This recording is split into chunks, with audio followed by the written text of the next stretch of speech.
It was the evening of February 9th, 2012, when a disheveled Whitney Houston stumbled out of a Hollywood nightclub into a sea of flashing cameras. Just 2 nights before, at her mentor Clive Davis's annual pre-Grammy party, the pop icon appeared completely out of sorts.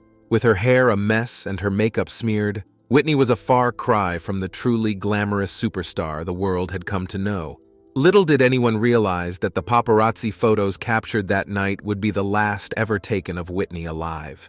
48 hours later, she would be found lifeless in a bathtub at the Beverly Hilton Hotel, sending shockwaves around the globe. At just 48 years old, Whitney's once-in-a-generation singing talent that earned her the nickname The Voice was silenced far too soon. In the aftermath, questions lingered. Was Whitney's drowning accidental or an intentional act?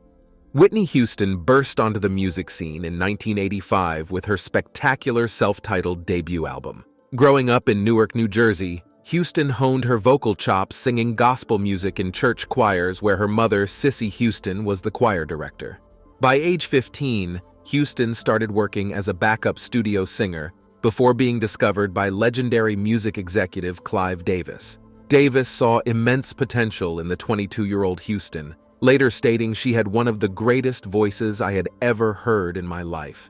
Houston's debut album showcased her stunning 4-octave range and versatility across pop, R&B, and soul music genres. Hits like You Give Good Love and Saving All My Love for You quickly cemented her status as pop's new it girl with a mesmerizing voice.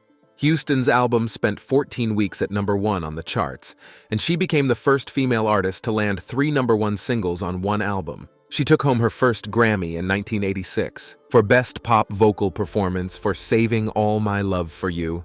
Houston's meteoric rise earned comparisons to trailblazing black female artists like Aretha Franklin. However, Houston's widespread crossover appeal helped open doors for black artists during the 1980s. Her music videos were among the first by a black woman to receive heavy rotation on MTV.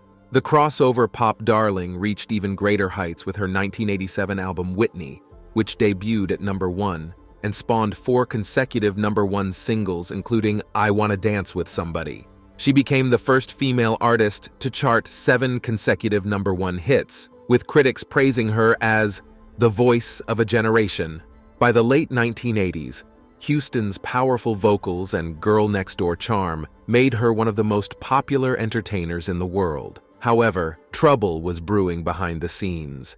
Although her squeaky clean image earned her the nickname the Prom Queen of Soul, Houston later admitted she first started dabbling in drugs as a teen. During the pinnacle of her fame in the late 1980s, rumors swirled of Houston using white powdery substances and smoking green bud. Her thin frame and missed appearances sparked media speculation about her health, but Houston's soaring career kept her personal struggles hidden from fans. That changed after her 1992 marriage to R&B bad boy Bobby Brown, who had his own very public battles with substance abuse. Their tumultuous relationship exposed Houston's ongoing issues with substance abuse. The public was shocked by Houston's gaunt appearance and erratic behavior with Brown, a far cry from her pristine pop princess days.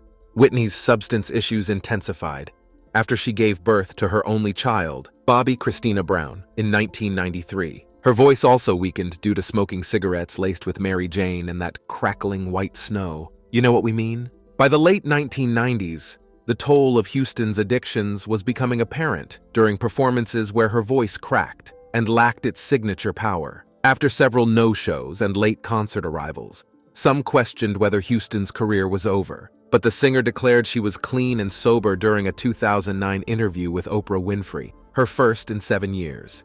Whitney admitted to using various illegal substances with Bobby Brown, but said, "Crack is whack." Her final studio album, I Look to You, released that year, reached #1 on the charts, seeming to indicate Houston was back for good. Sadly, her comeback was short-lived. In February 2012, Houston was set to attend her mentor Clive Davis's annual star-studded pre-Grammy Gala at the Beverly Hilton Hotel. Davis had supported Houston throughout her struggles and successes, with Houston often referring to him as a father figure. She mingled with guests on 2 days of rehearsals for the bash held on February 10th and 11th. On the evening of February 9th, Houston made a surprise appearance on stage with singer Kelly Price at the music event Kelly Price and Amp Friends Unplugged for the love of R&B. She wowed the small audience by performing the gospel song Jesus Loves Me. It would end up being the final time the world heard Whitney Houston's peerless voice. The next day, on February 10th, Houston was acting erratically, sweating profusely and showing signs of intoxication at one of the gala rehearsals. One observer described an out-of-it Houston who had to be propped up by an assistant. Despite her disheveled and concerning appearance, no one close to the singer seemed to suspect the worst. Houston's lustrous career still made her untouchable in some eyes. On the morning of February 11th, Houston ordered breakfast to her room. A bodyguard checked on her around 10 a.m. and saw nothing unusual. At 3:36 p.m. on February 11th, Houston's assistant became worried when the singer didn't emerge from the bathroom. Unable to get in, the assistant notified hotel security, who broke down the locked door. Paramedics were quickly summoned, but it was too late. Houston was unresponsive, submerged underwater. They carried her body, still clothed in a dress, out of the suite, trying in vain to revive her. There was no one around to hear her final breath. At 3:55 p.m., just 20 minutes after her assistant first sounded the alarm, Whitney Houston was pronounced dead at only age 48. Music fans around the world were plunged into shock and grief that such an icon could be gone so suddenly. With no obvious signs of trauma or suicide, drowning was initially deemed likely, but it seemed inconceivable that the greatest voice of a generation could be extinguished so swiftly and silently, slipping away in a bathtub with barely a cry for help. The timing of the shocking tragedy made the loss even more difficult to comprehend. Houston's death occurred on the eve of the 2012 Grammy Awards, set to take place at the Staples Center across town. As stunned celebrities walked the red carpet just hours later, Houston's body still lay upstairs in her room awaiting transport to the morgue. Houston's sudden passing cast an enormous shadow over the Grammy ceremony and all the festivities leading up to music's biggest night. Attendees at Davis's opulent party, which went on as scheduled, were shell-shocked by the loss of Houston just a few floors above them at the hotel. The Grammys ceremony itself kicked off with host LL Cool J leading the audience in prayer for Houston.